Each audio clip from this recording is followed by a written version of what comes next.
Et nous sommes de retour au plateau pour parler à présent du Niger et du Bénin, les deux pays expulsent mutuellement des diplomates. Mais avant d'aborder ce sujet, nous avons été rejoints à ce plateau par Gabin Adjaro, juriste et directeur des cabinets Jurist Consulting. Bonsoir Gabin, merci de nous avoir rejoints. Merci docteur pour l'invitation. Bonsoir bonsoir au plateau et mes meilleurs voeux pour mes deux amis au plateau, Adam et Sana. Merci beaucoup. À vous, Gabin, nous vous adressons également nos vœux les meilleurs pour la nouvelle année. Amen, amen, docteur. Bonne année, Gabin. Merci, merci, Sana. Avec vous, comme je le disais, nous allons aborder notre deuxième sujet. On vous accueille, Gabin, avec ce sujet directement. Pour parler du Bénin et du Niger, les deux pays expulsent mutuellement des diplomates. Le Niger et le Bénin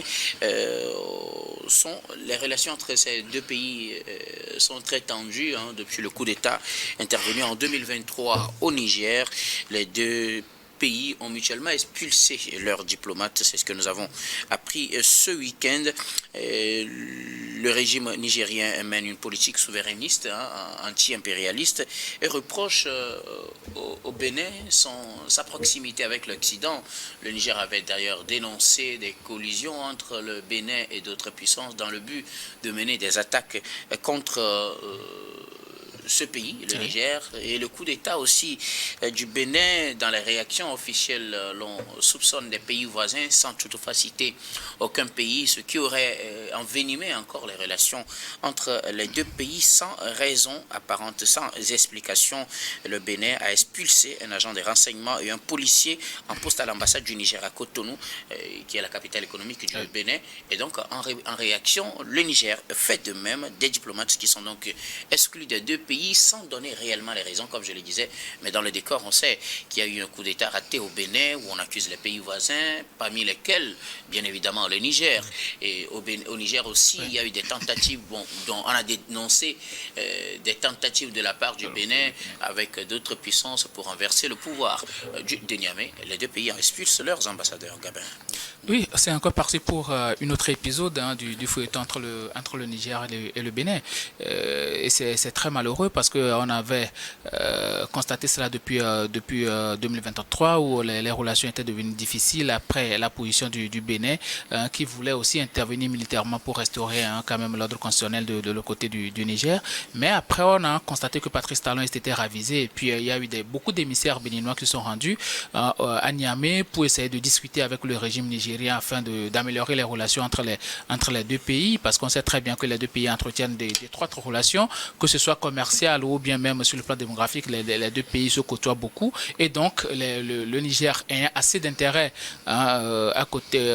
du côté du Bénin, et le Bénin aussi a beaucoup d'intérêt du côté du Niger. Ils ont essayé d'aplanir certaines divergences et certaines frontières ont été ouvertes, mais aujourd'hui, personne ne s'attendait à ce qu'il y ait encore de l'escalade du rififi dans les relations entre le Bénin et puis le Niger. Cette fois-ci, c'est beaucoup plus le Bénin qui a porté le glas en expulsant premièrement les diplomates, si je peux le dire ainsi, nigériens. Et il y a ensourdiné un certain nombre de choses. Moi, j'ai eu à appeler certaines personnes qui sont proches du pouvoir de Patrice Talon, et il y a des choses qui n'ont pas été dites dans ce communiqué-là. Certes, ils ont parlé d'activités submersives de ces agents-là, mais de quelle activité subversive sont-ils en train de parler?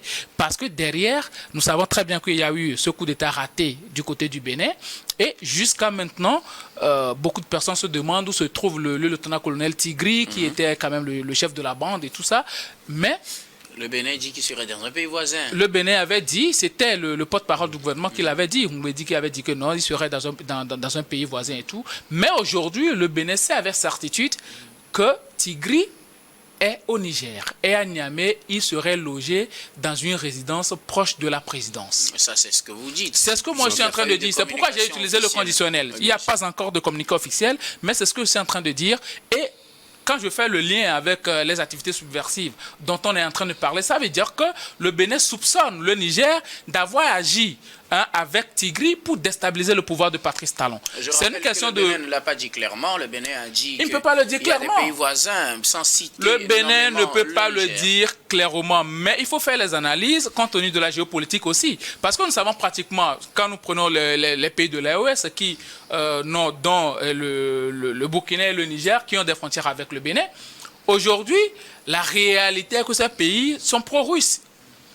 Et donc, avoir un pays qui a de fortes relations avec l'Occident ne fait pas véritablement l'affaire avec ces pays-là. Et donc, ils sont toujours dans une sorte de confrontation, d'affrontement et toujours avec des langages assez véhéments vis-à-vis de l'un et de l'autre. Donc, aujourd'hui, le Bénin, c'est ce que moi j'ai dit, c'est ce que j'ai recueilli comme information. Le Bénin sait avec certitude que Tigri se serait réfugié du côté de Niamey, même si jusqu'au jour d'aujourd'hui, Niamey ne sort pas un communiqué pour démentir cela, mais ils n'ont pas sorti aussi un communiqué pour dire que oui, bon voilà, Tigri s'est réfugié auprès de nous. Parce qu'on sait très bien que, bon, selon les déclarations, Tigri a traversé 2 pays ouest-africains avant de se réfugier du côté du Niger. Donc aujourd'hui, quand on fait ce lien-là, parce que ces agents nigériens qui ont été expulsés, ce sont des gens qui ont été interpellés et interrogés depuis de longs jours. Et donc, le Bénin a donc jugé maintenant bien de les expulser parce qu'ils estiment que ce sont des gens qui, à un moment donné, ont aidé le lieutenant-colonel Tigri pour essayer de déstabiliser le pouvoir de Patrice Talon. Donc aujourd'hui, on assiste encore à un refroidissement des relations entre le Niger et le Bénin. Ce sont les populations qui vont encore en souffrir parce qu'à un moment donné, il faut reconnaître que, bon, de part et d'autre, les populations mènent des activités commerciales et même, il y a certains, c'est pratiquement la même chose en Afrique de l'Ouest. Il y a des enfants qui sont de ce côté de la frontière, qui vont à l'école de l'autre côté et inversement.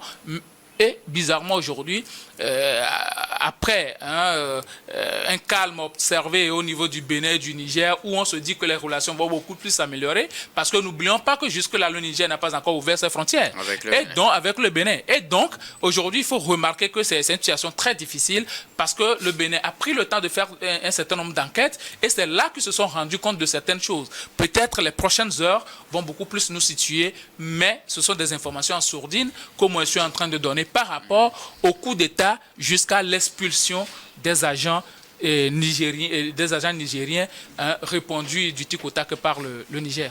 Merci beaucoup à vous, Gabin Adjaro. Je rappelle que dans la communication officielle, le Niger au moins avait accusé clairement le Bénin d'abriter une base française et d'entraîner des terroristes pour renverser le pouvoir. Sans apporter les preuves. Sans apporter les preuves, bien sûr.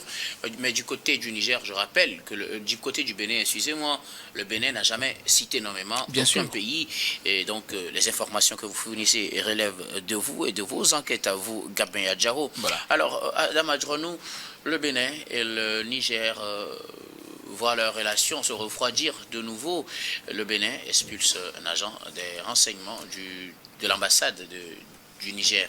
À Cotonou, réciprocité du côté de Niamey qui expulse également un diplomate béninois sur son sol. Il lui a donné 48 heures pour quitter le sol nigérien.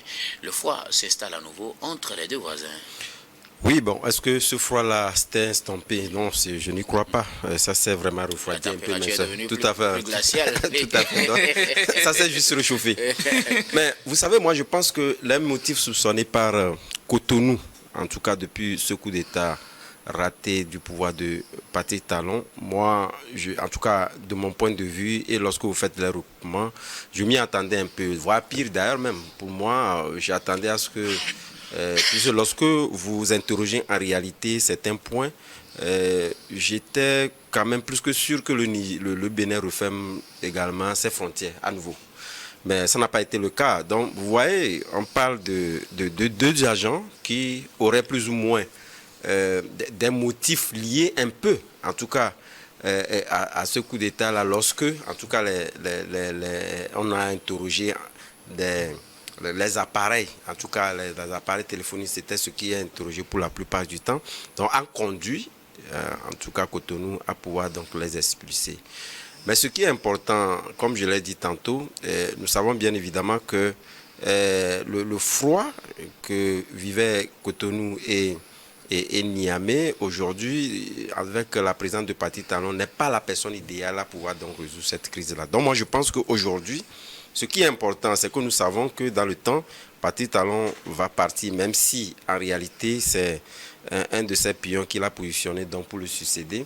De toute évidence, je sais qu'avant, puisque ça s'est déjà déclenché, je pense que les élections, la campagne pour les élections d'ailleurs même municipales ont déjà commencé d'ailleurs.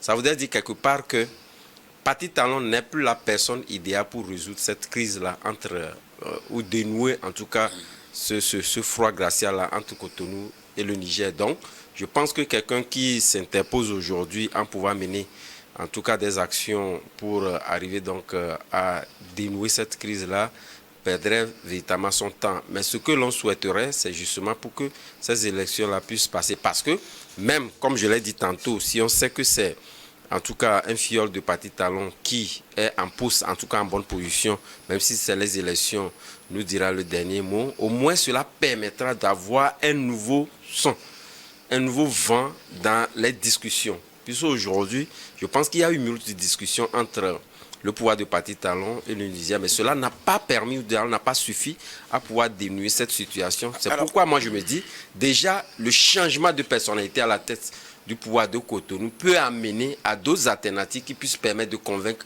en réalité Niamey à pouvoir peut-être rabaisser les taux. Puisque jusqu'au jour d'aujourd'hui, on estime que c'est le Niger qui a été beaucoup plus tranché dans ses approches en disant clairement que le Bénin abrite une base pour préparer à une déstabilisation du Niger. Il n'a pas eu langue de bois, il a été direct. Donc pour moi, est-ce que cette expulsion dit peut-être à travers les actes ce que pensait ou bien ce que présentait tout à l'heure Gabin comme analyse de la situation, puisqu'on sait que le Bénin n'a pas nommé le Niger. Le Bénin n'a jamais accusé le Niger. Oui. Mais quand on expulse un agent de l'ambassade du Niger, qui de surcroît est un agent du renseignement, est-ce que cela voudrait dire indirectement que celui qu'on soupçonne, c'est le Niger? Moi, je vais dire, est-ce que c'est indirectement? Vous savez, lorsque vous êtes analyse, c'est vrai que ce qui est dit, vous l'avez dit tantôt en parlant donc de la conférence de presse tenue après le coup d'État où le Bénin n'a pas nommément cité le Niger, mais nous allons au-delà. C'est vrai que vous le disiez tantôt en parlant des analyses ou des preuves qui n'engagent que Gabé Adjahou. Même je me dis c'est son rôle, c'est quand même notre rôle lorsque vous êtes analyste, surtout journaliste, vous êtes obligé d'aller au-delà. Mais je pense que ces faits-là, ces faits sont directement soupçonnés et justement indexent naturellement donc le Bénin, le Niger, même si le Bénin ne l'a pas dit ouvertement, c'est ce que ça veut dire clairement. Et je pense qu'il va de soi, c'est le rôle du journaliste ou d'un analyste d'aller au-delà. C'est donc ce que Adjahou a dit, justement, il n'a interprété que les faits réels qui sont plus ou moins à demi-mot dites par le Bénin. Alors, Sana El Sadio Etchou, le Bénin expulse un diplomate nigérien, le Niger en fait de même. On sait que le climat est très tendu entre les deux pays. Tentative de coup d'État déjouée au Bénin, on accuse les voisins. Je signale que parmi les voisins du Bénin figure le Niger. Insécurité au Niger, on accuse le Bénin de préparer des groupes terroristes à attaquer le Niger. On sait que le Bénin et le Niger sont des pays frontaliers et que tout peut venir de partout. Les deux pays expulsent mutuellement leurs diplomates. Bon, en réalité, il faut dire que lorsque un président de la République choisit un partenaire pour accompagner sa politique, pour le soutenir, on ne peut pas l'en accuser. Et donc, je vois mal le Niger avoir cette tendance à reprocher une certaine cohabitation du Bénin et de la France. Si j'ai des problèmes sécuritaires dans mon pays, je veux lutter contre le terrorisme, j'ai le droit de solliciter aussi bien les Américains, les Russes, les Français, autres partenaires qui peuvent vraiment me soutenir aussi bien sur le plan économique qu'autre chose aussi. Mais on a vu que c'est plutôt le Niger qui, en premier lieu, a porté des accusations directes contre le Bénin, l'accusant d'abriter une base, des accusations d'ailleurs reprises abondamment par le président burkinabé une base destinée à mener des activités subversives contre leur pouvoir. Ça, c'est de 1. De 2, il faut dire clairement que beaucoup de choses avaient été observées avant ce qui s'est passé le 7 décembre au Bénin. On a remarqué que, et vous tous vous êtes d'accord que, quand bien même déjà en février 2024, le Bénin avait ouvert ses frontières, le Niger n'en avait pas fait autant.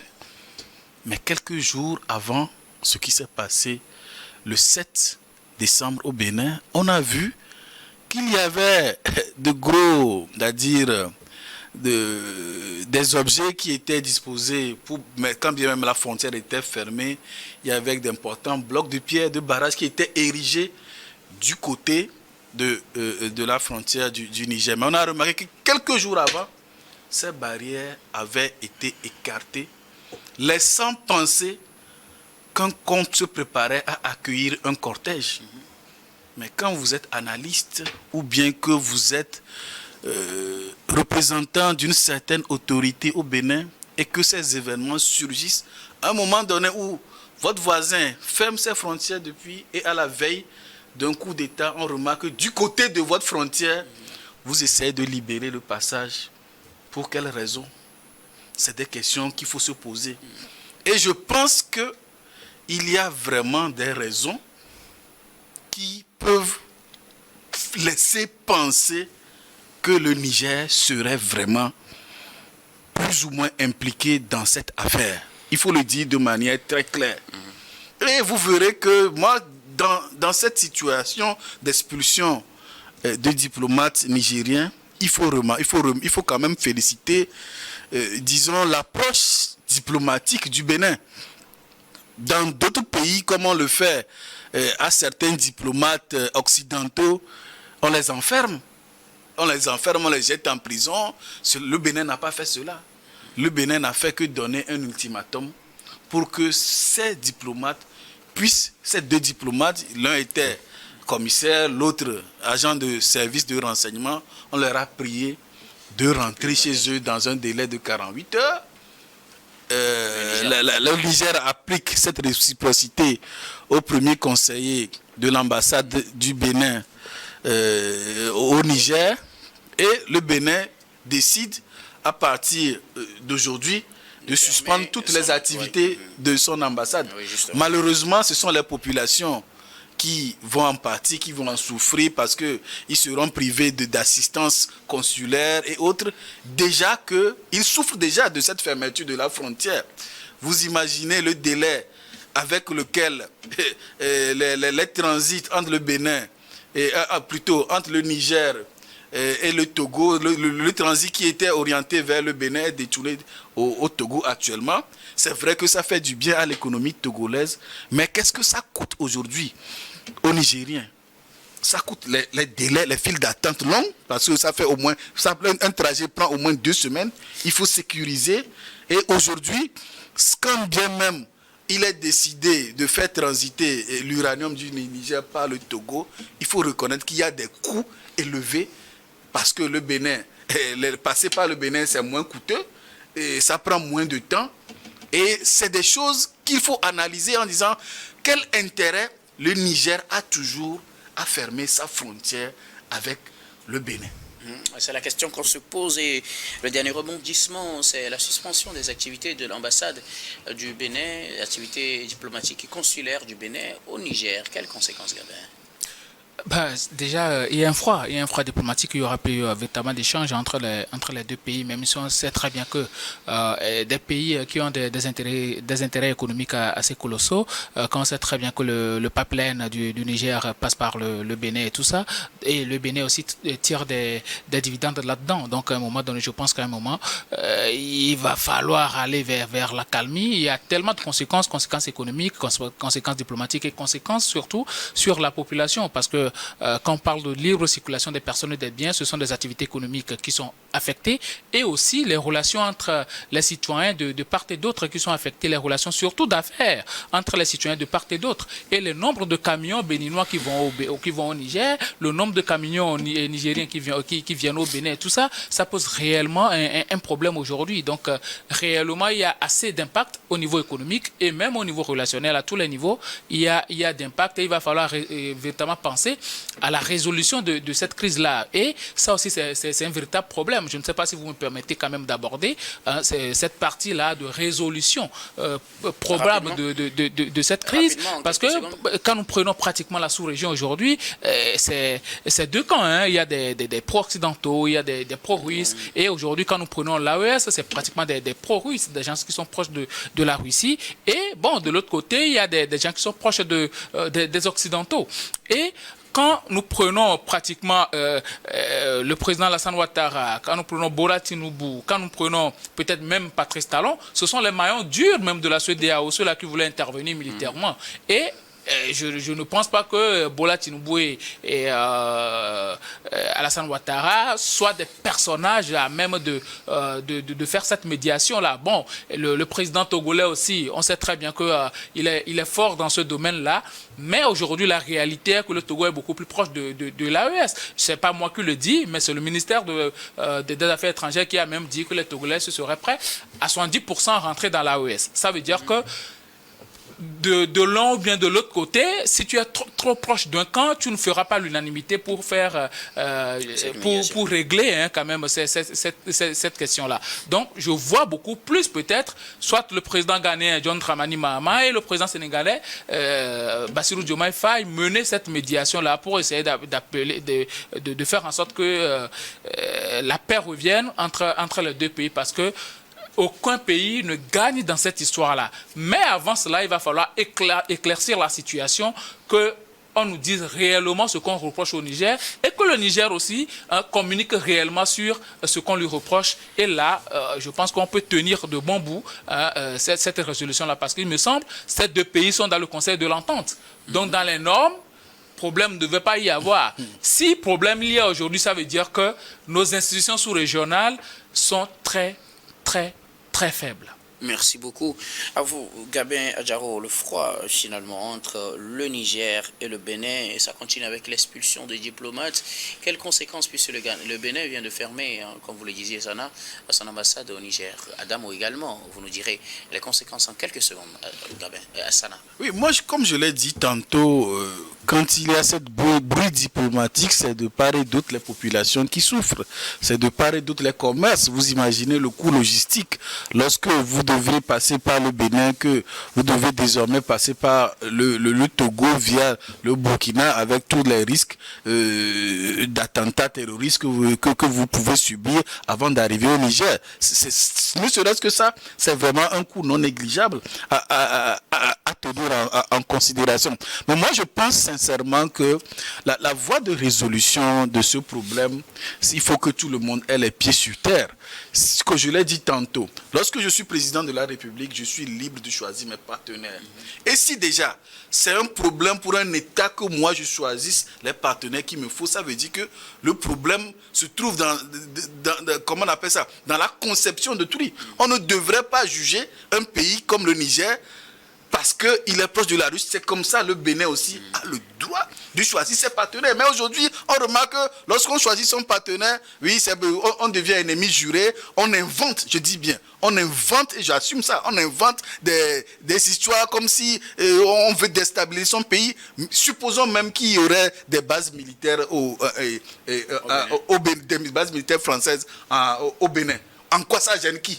Le Bénin a vraiment ce droit, mais malheureusement, ce n'est pas le cas. On n'a jamais réussi à nous montrer là où se trouve cette base-là. Les gens ont même promis les coordonnées et ils ont donné des coordonnées GPS. Lorsque vous fuyez ces coordonnées-là, si vous suivez ça, ça tombe d'ailleurs sur un pays étranger. C'est déplorable. Merci beaucoup à vous, Sana Veguel Sadio Richou. Qu'est-ce qu'il faut ajouter rapidement, Adam ? Non, moi je pense que je vais plutôt rebondir un peu sur la question du Conseil de l'entente évoquée tantôt par Gabin Adjaro. Moi, je me dis, aujourd'hui, si vous prenez... le Conseil de l'Entente n'est pas une référence pour amener les deux pays, ou aucun pays d'ailleurs même. Si vous avez eu la chance de participer aux réunions du Conseil de l'Entente, vous saurez que le Conseil de l'Entente n'existe que de nom. Et aujourd'hui, lorsque vous prenez les états de l'AES, c'est graduel. Aujourd'hui, c'est la CEDEAO qui est partie. Vous convenez qu'avec moi que le prochain...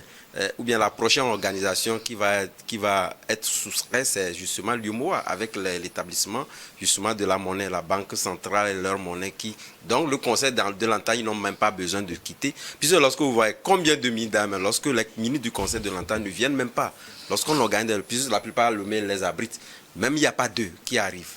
Il n'y a que le ministre Doucet, etc., qui vient quelquefois. Même au Togo, qui abrite, même des fois, le ministre Doucet n'est pas là. Donc, justement, pour dire que les institutions... Non, l'institution n'existe plus et n'est plus vraiment une référence pour réunir deux pays. Merci beaucoup. Elle est obsolète. Vos contributions, nous allons marquer la pause pour le journal, puis on reviendra tout à l'heure pour la suite de cette émission.